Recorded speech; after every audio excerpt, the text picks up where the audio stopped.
Welcome back, everyone. A tragic ending for a zookeeper known as the Tiger Whisperer. 38-year-old Stacy Konizer was attacked by a rare species of tiger at a Florida zoo yesterday. She would later die from her injuries. Gary Touchman has more on the woman who died doing what she loves. Just before 2 p.m., the head tiger keeper for Florida's Palm Beach Zoo was getting ready for an event at the zoo. 38-year-old Stacy Konizer was going to answer questions from guests about the 4 rare and endangered Malayan tigers housed there, 3 males and 1 female. She was in the so-called night house, an enclosed area where the tigers eat and sleep, when she was bitten by one of the male tigers. Police and zoo officials had to tranquilize the tiger before they could reach Stacy Konizer, who was airlifted to the nearest hospital. The love that they have for these animals, you don't get into this business without the love for these animals and understanding the danger that's involved even more. The tiger keeper's injuries so severe, she died at the hospital. My name is Stacy Konizer. I'm the primary tiger keeper here at the Palm Beach Zoo and Conservation Society. Stacy Konizer was working to help breed the Malayan tigers in an effort to save their species. The zoo has not said which of the male tigers bit her, and the animal is contained according to the zoo officials. About 340 pounds. He's a little bit on the larger end of the scale for a Malayan tiger. Stacy Konizer worked at the zoo for 3 years, along with her husband, who was a trainer there. This particular keeper, this was her specialty. This is what she was trained to deal and loved. Loved tigers. Attacks by zoo animals are relatively rare in the U.S. In 2007, a Siberian tiger named Tatiana escaped her open-air enclosure in the San Francisco Zoo and attacked 3 guests. One 17-year-old boy was killed. Tatiana was shot and killed by police after the mauling. In 2003, the entertainers Siegfried and Roy were performing in Las Vegas with their white tiger Manticore. Halfway through the performance, Manticore lunged and bit Roy Horn on the neck, dragging him around in front of the horrified audience. Manticore was subdued, and Roy Horn survived the attack. And we're doing all of this because of the endangered status of the Malayan tiger. Details on how and why Stacy Konizer was bitten by this tiger are still unknown. The zoo is now being investigated and remains closed. Gary Tuckman, CNN, Atlanta. Thank you, Gary. Now, Palm Beach Zoo staff are working with Konizer's family to set up a memorial fund in her honor. Wildlife officials are asking anglers for their help getting an invasive fish out of our waters. FWC approving rewards for anyone who harvests at least 50 lionfish over the next year. There's also a reward for the person who kills the most at either tournaments or lionfish checkpoints between May 14th and September 30th. Now, that person will win a lifetime saltwater fishing license, among a couple other prizes. And a heads up, if you're planning to hit the beach this weekend, state officials are finding low levels of red tide along the Lee and Charlotte County coastline. FWC says this is likely the result of red algae blooms that have sprung up along the Tampa area. Red tide has plagued Florida's western coast for years. The toxic algae is known to cause respiratory problems for people and fish. Kills along the coast. Several fish kills have been reported along Pinellas County.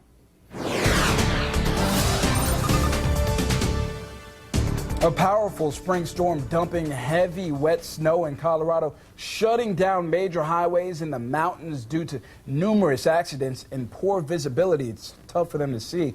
That same storm forcing the cancellation of almost 700 flights at Denver's airport. Up to 22 inches of snow has already fallen just today. And skiers and snowboarders are eager to take a few late season runs if they can get to the resorts. And we won't have to worry about any of that here. We do not. Right? Yeah, that's right. Actually, what in part is causing the snow in Colorado is actually giving us some good weather tomorrow here. Nice. Let's take a look here at the satellite and radar image, and I'll explain what's going on. We have a nice area of high pressure sitting over much of the eastern part of the country, and then also on the west, an area of high pressure. And you can see it's sandwiching the low that's sitting over Denver right now, and that is what's giving them the snow. On the backside of that, with the counterclockwise circulation, cold air coming in from the north, obviously at higher elevations as well, lower temperatures, and they're getting that snow. Eventually, though, this will begin to move out for them. But for us, closer to home, things are actually very quiet. We do have a disturbance just off in the Gulf of Mexico, and that's not really going to impact us as well. A little bit of a disturbance here coming off of the coast, but really not too to worry for us. We're looking at a great day through tomorrow. Temperatures out there right now, very comfortable this evening into the low 70s. Dew points, though, making it feel a little bit sticky out there. Winds a little bit breezy. There will be lightning up through tomorrow, but then picking back up in the afternoon. Again, here are those dew points, like I said. But the good news is these are going to be on their way out as well. I'll have the details for you coming up in just a bit. All right, thank you, Trevor. A flavorful battle bringing the crowds to Six Ben's Harley-Davidson in Fort Myers today. More than 10,000 people turned out to the first annual Food Trucks Wars event. It featured more than 40 food trucks from across Florida. The trucks competing in 6 different categories. Foodies got their chance to vote on cuisines. They had everything out there from Latin American, Britain, Caribbean, gourmet desserts, and everything in between. Came all the way from North Carolina, 13 hours in the car to come to this, and it did not disappoint. It's awesome. We should do this every single 3 months. Is 3 months okay? We could do 2 months if you want. And if you missed today's event, you can catch the next Food Truck War on May 21st. That one's going to be up in Sanford. The Rotary Club of Cape Coral putting on their 13th annual cardboard boat regatta this afternoon. Teams made boats entirely out of cardboard and put them to the test in the water at Fort Freeman's Park in Cape Coral. The event aimed to raise money for the Rotary Foundation, which gives back to the community through Rotary Parks and scholarships. Event coordinators were happy the sun was shining today. And what's unique about this event, it's probably the only event in Lee County where it's actually cardboard boats racing. So it's a great family event, but it's a great event for all ages, and so far everyone's having a blast. We think there's about 5,000 people, so the food vendors are happy, all the vendors are happy, and there's many, many spectators enjoying the boats. The event was sponsored by Lee County Electric Cooperative and featured prizes for best constructed boat and even best sinking. The fate of annual 4th of July parade on Fort Myers Beach will take center stage next week. Town leaders are considering whether to keep the event going this year or to cancel it. They're concerned that improvements being made to Estero Boulevard, the island's primary artery, will hurt the parade. Monday's discussions are meant to gauge business interest and potential participation in the parade. Meanwhile, the 4th of July fireworks are also in jeopardy. Take a listen. The deadline to raise money for the fireworks ends on May 15th. The Estero Fire District planning to meet with attorneys next week as it faces a lawsuit over a controversial home sprinkler ordinance. Both the Lee Building Industry Association and the Florida Home Builders Association have filed a joint lawsuit to block the district's ordinance until a judge decides whether it's legal. The plan requires all newly built 1- and 2-family homes to have automatic fire sprinklers. But builders fear this will increase construction costs. The rule is slated to take effect July 31st. The Lee County School District is expected to make a final selection regarding land for a new high school in Bonita Springs this Tuesday. 2 locations are on the table, one along Bonita Beach Road, and they've got another one on Imperial Parkway, which the school district prefers.